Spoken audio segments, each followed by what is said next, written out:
Hi, I'm Dave Antoine, PACTV Government Access Coordinator, and welcome to another edition of Pembroke Today. I'm sitting here with Pembroke Town Administrator Ed Thorne. Ed, thank you for coming. Always a pleasure, and looking forward to today's episode. Yes, and it's a busy month. April's here, and with that comes town meeting. Right. And what can you tell us about it? Well, basically this year we're looking at a pretty controversial-free town meeting. We've been working on the budget and collective bargaining agreements with our 4 town unions, since February, and of course the snow, had a lot to do with pushing a lot of our events back. But we're ready to go. The selectmen will be actually signing the warrant for the annual and special town meetings on Monday night, and then we'll post the warrants in the 5 places in town where we're required by law to. And we'll be ready to go for the evening of April 28th at the Pembroke High School. The thing that I always love about town meeting is a friend of mine who works in this profession said that he loves the fact that when town meeting comes, it basically signifies the arrival of spring, which is a really nice feeling. Well, I think everybody's going to be really looking forward to town meetings and the arrival of spring right now. Oh, so don't tell me about it. It's been such a brutal winter. Absolutely, and I think every town's snow and ice budget has just set records, right. And ours is no exception. So we'll be taking care of that deficit sometime in the fall, in order for us to set the tax rate. But a lot of towns that have the money that's available, they'll be able to balance their budgets before July 1 when our new fiscal year starts. But in the case of several towns, we'll carry that deficit over until into the fall, and then we'll have a balanced budget then. An interesting thing too is now that we have a new governance administration, where do you see Pembroke from there as far as the budget goes? Well, we're very pleased with what Governor Baker's has presented so far.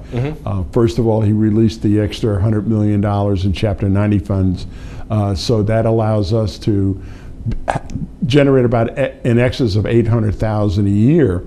And if you look at our pavement management plan, that pretty much is the threshold for monies that are available to do our accepted roads and to keep ahead of the pace, so that we don't fall behind, so that we don't have more roads going bad, so to speak, before we fix them. So this way we'll get ahead of the curve, and so we're real appreciative to the Governor Baker and his administration for generating the $300 million a year for cities and towns in the Commonwealth. Yes, God bless government.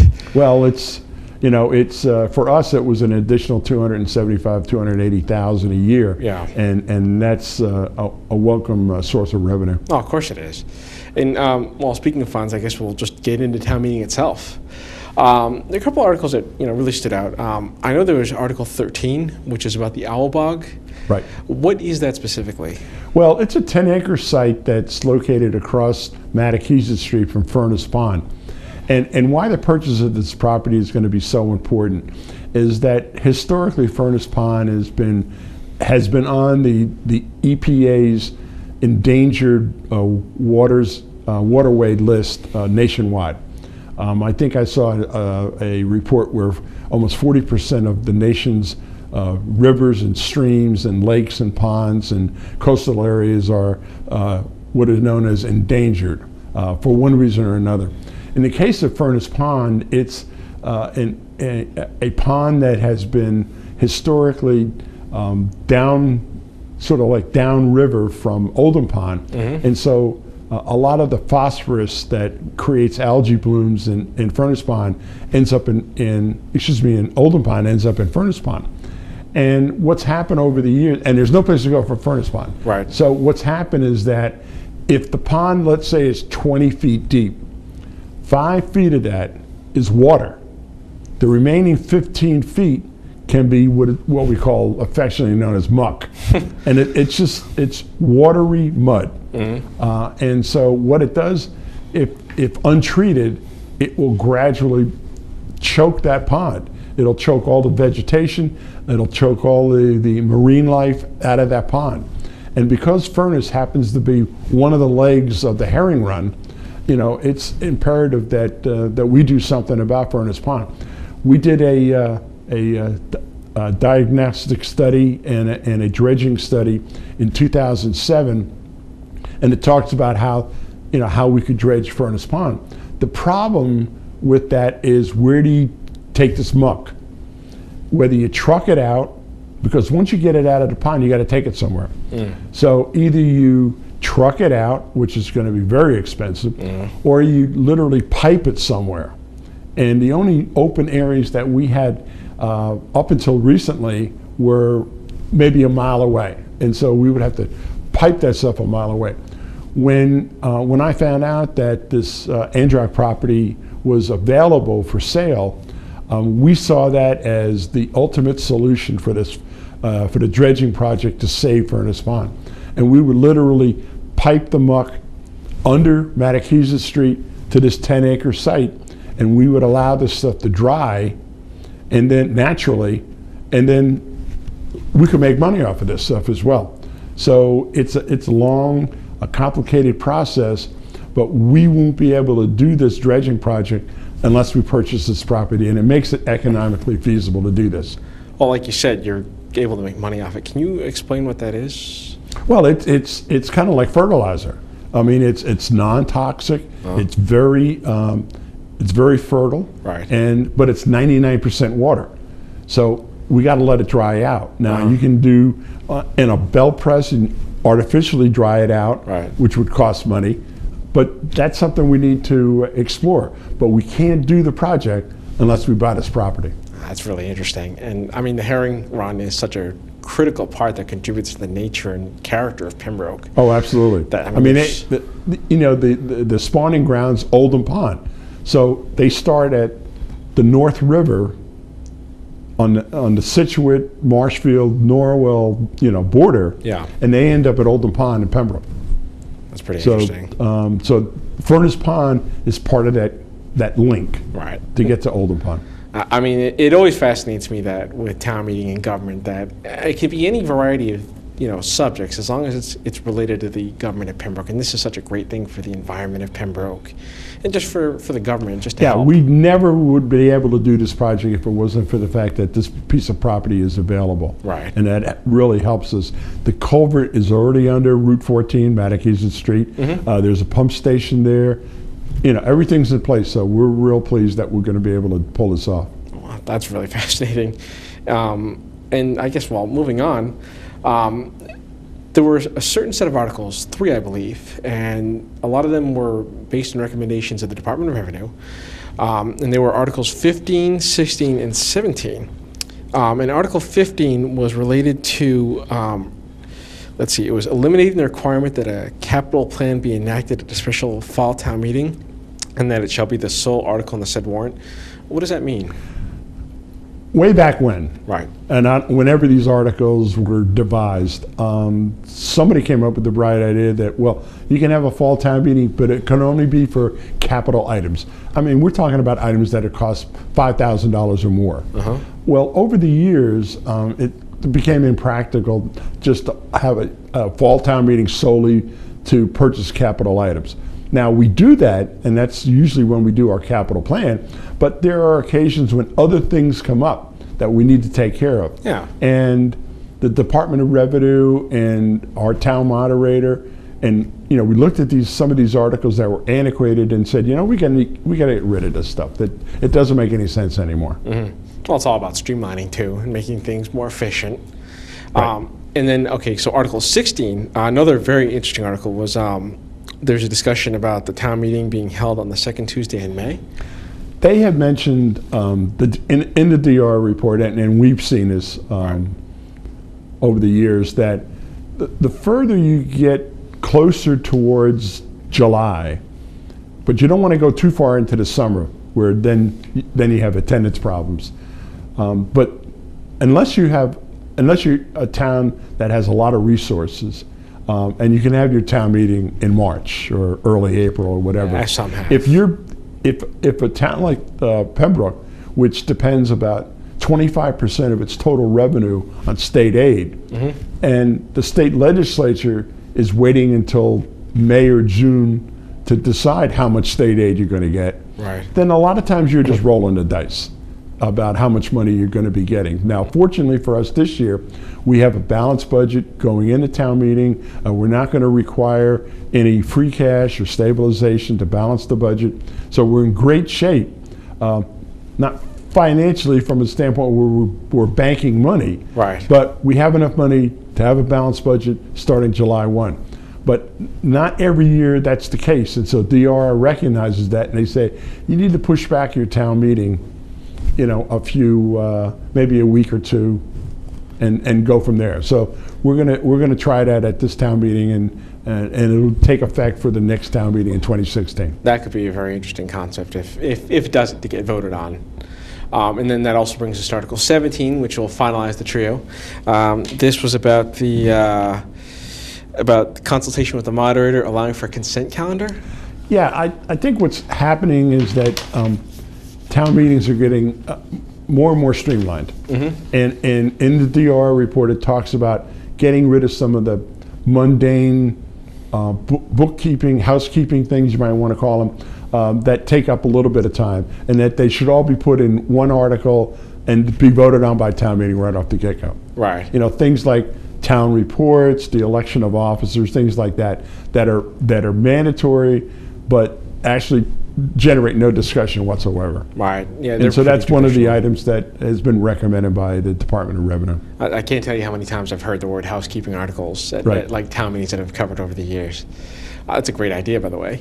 And then we also have Article 21. And now the library has served as an alternate location, a shelter, an emergency shelter, which I believe, along with the Council on Aging during the pretty horrible snowstorms we've had. Yeah, what we found out 2 years ago with Snowstorm Nemo is that the elementary school wasn't really a proper emergency shelter. It was too big, it was too impersonal. We had a generator there that ran on gasoline, and we prefer natural gas.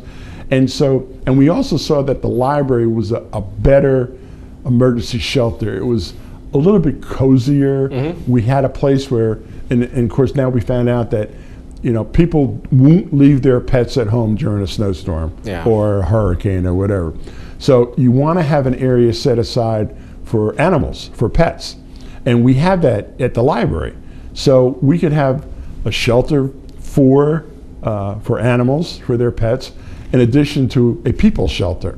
And we found out that the stacks of a library kind of act as a semi-private room like you would see in a hospital. Right. So what we need to do is appropriate some more money so that the generator that we buy for the library will be able to heat or cool the entire building. And it's a great location. It's a huge building. Yeah, we found out, and I think we did it in an earlier program, that the center of Pembroke actually will get power back on sooner than any other part of town.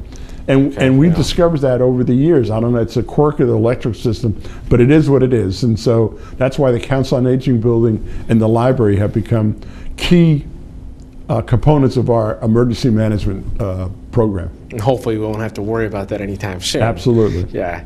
And that also brings us to another conversation. As I'm sure everyone remembers, we had a pretty horrendous winter. I mean, one that was, it was like 100 plus inches of snow officially for this season. I remember Mondays in February alone, we kept getting hammered with snow. How did Pembroke fare with the ongoing snowstorms? Well, like every other town, our snow and ice budget went through the roof. Right. In a lot of towns right now, we're looking at a $1 million deficit.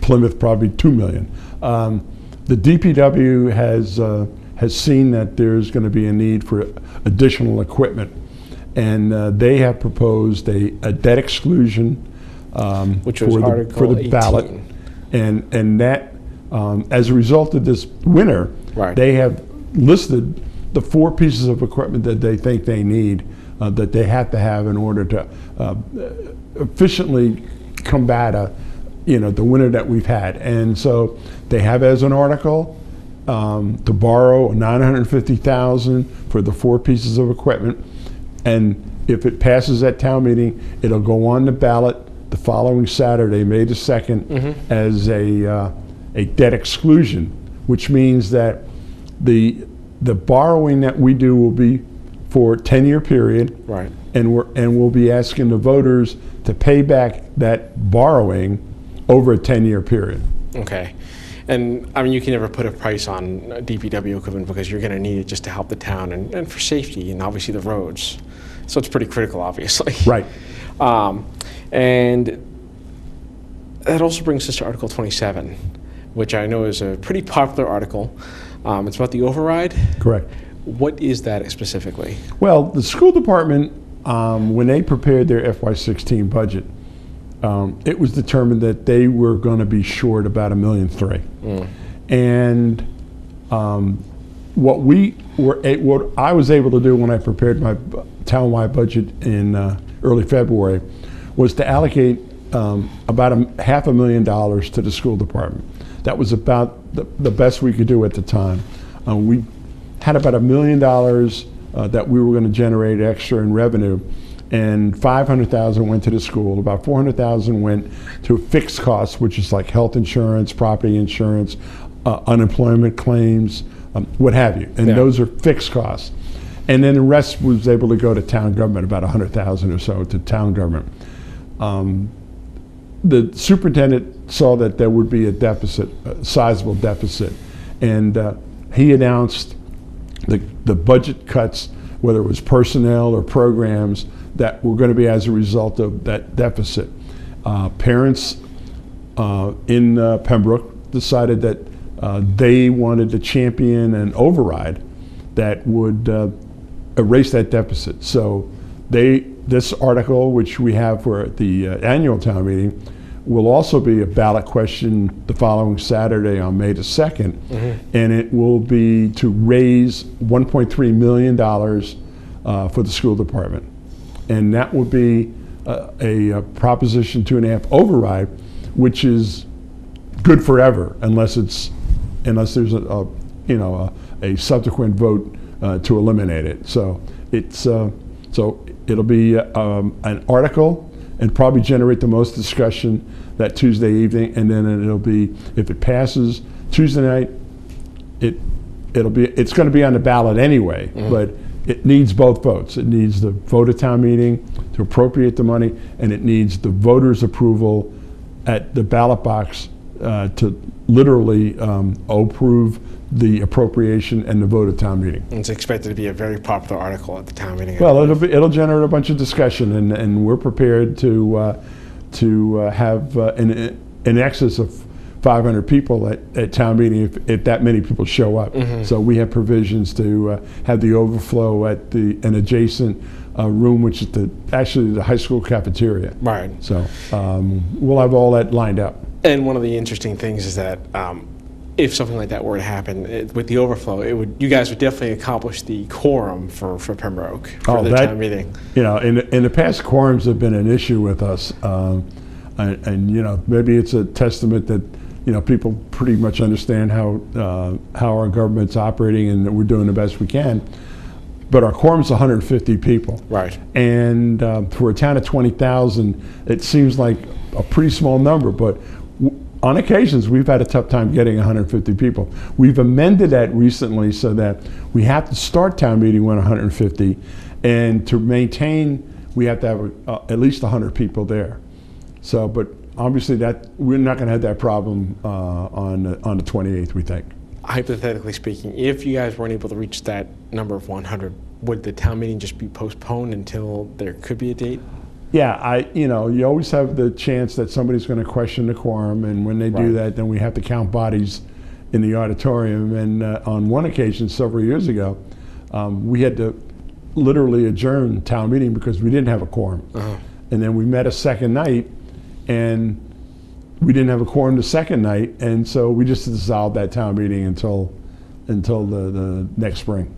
And speaking of which, as far as the second night goes with Pembroke town meeting, it's quite rare that a Pembroke town meeting has ever gone to a second night. Oh, absolutely. Although I remember the first time PACTV started covering the town meeting, it did happen on the first one that we covered. It was on a second night. Yeah, it's been rare lately. I would say in the last 10 years, it's only happened once. That's interesting. The first couple of years I worked, for the Pembroke, we had a couple of night town meetings, but we had issues, major issues, and most of it was directed towards the breakup of the, of Pembroke from the Silver Lake Regional School District. I could understand So that. that was, that was a big deal for us at the time. So.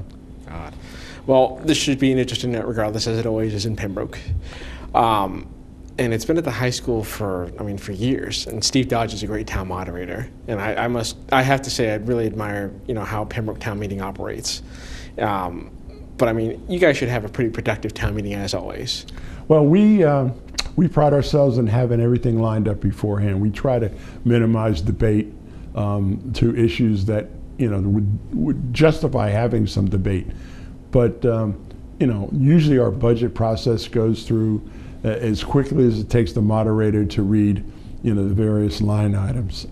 In fact, I don't know if a lot of people would remember, but we had the longest serving moderator in the history of Massachusetts, and John Walsh. He was moderator for 59 to 60 years. Oh my God. And one of the last years that John was moderator, not terribly long ago, we went through the budget in about like 2 minutes. It was a $55 million budget in 2 minutes because he failed to read all of the line items, and he just called for a vote, and it automatically passed. And then somebody got really crazy and said, well, wait a minute, we haven't discussed the budget at all. And he says, okay, let's have a vote to reconsider. And the vote to reconsider failed.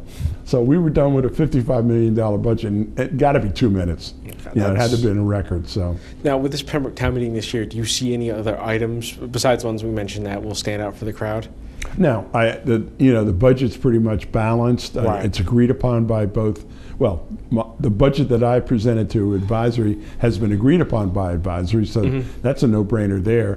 One of the articles deals with the collective bargaining agreements that the Board of Selectmen signed with our 4 town unions. They're all taken care of. We all have memorandums of agreement signed, so everything there is put to bed. So basically, it's just going to be a town meeting that's going to focus on just some of those articles that we talked about previously. And the interesting thing is, the town meeting itself is very well informed. I've seen how Marianne and Steve and just the volunteers who are very kind enough to help people out when they're coming into a town meeting. It's very streamlined, and I've always admired that.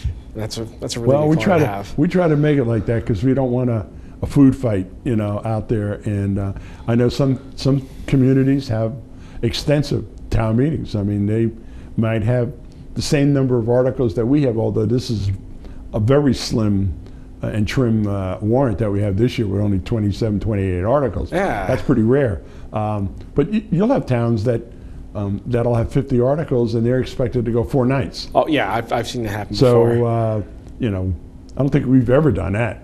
I don't believe we've ever gone 3 nights. So knock on wood, of course. Absolutely. Yeah. Great. So town meetings when again? April 28th. It's Tuesday night at the Pembroke High School. I think one of the things we're going to be looking at, we've been starting these meetings at 7:30, and right. We're thinking about pushing it back to like 7 o'clock because we think everybody would be available, and it would get us in and out, a little bit sooner. There was one question I had too about just the quorum itself and the attendees. That brings up the discussion, people, they have jobs 9 to 5. Demographically, what is Pembroke Town Meeting of? Is it a pretty broad range of ages and families? Or? Well, you got folks that have historically gone to town meeting because you got to remember 20 years ago and going back to the beginning of Pembroke, that it was and in some communities it is the social event of the season. Yeah. There are towns, Duxbury, for instance, starts on a Saturday. A lot of communities, I worked in Westboro in the late 80s, and they started on a Saturday. I don't know if they still do or not. And it's a big deal, people bring food, and it's a bizarre atmosphere, like a county fair, and it's a big deal. It's kind of evolved like from that in Pembroke. It's more business-like. It's not at the community center in the middle of town anymore. It can't be anyway. It's at the high school. It was at the middle school when it was Silver Lake Middle School. So it's more down to business, to get the business of the town over with. And And it's an institution. You know, a lot of people in New England don't understand it's only in New England. Yeah. You get outside of Connecticut and it doesn't exist anywhere else in the United States. And when you try to explain to people in other parts of the country about the town meeting form of government, they don't understand why we're still doing it. But it's an institution, and it's a very interesting one at that. It's the political process at its best because it has good intentions. It's about the welfare of the community. And that's always a good thing to have. I think in modern times, though, I think it's not as important as it used to be because people, have the media is more accessible. The fact that selectmen's meetings and other meetings are on TV, and everybody pretty much is aware of what's going on. But then you got a segment of the population that they don't really care. As long as the fire department shows up if there's a medical need or a fire or a disturbance, or they need the police department for assistance, and to make sure those roads are plowed in the wintertime. Some people don't even know where town hall is. And I've lived in Pembroke for a long time, so thank God for it Google is what Maps. it is. So. Yeah. Okay, so Tuesday, April 28th at 7:30 at the high school. That's right. All right, so folks, remember to show up. Ed, thank you for joining us today. Always my pleasure. And this has been another edition of Pembroke Today.